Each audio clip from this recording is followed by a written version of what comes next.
According to the Aztecs, the natural order of the universe was fragile and could only be preserved by making human and animal sacrifices to the gods. In order for the right kind of rain to fall, for example, the Aztec god of rain needed the sacrifice of children.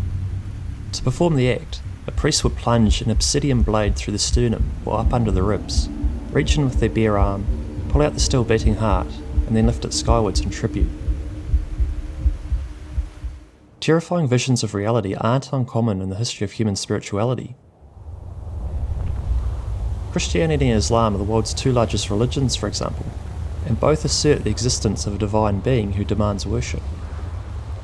According to their teachings, we have each been given a choice, and if we devote ourselves to the God they describe completely, we may be lucky enough to be rewarded for it when we die. If we fail to live in this way, however, then we will endure an eternity of fire. Reality is, the stories that religions have passed down to us come from a time in history when very little was known. This is not a fault of ancient people, of course. We can hardly blame them for not knowing more than what they did, given how extraordinarily difficult the task of knowing things actually is.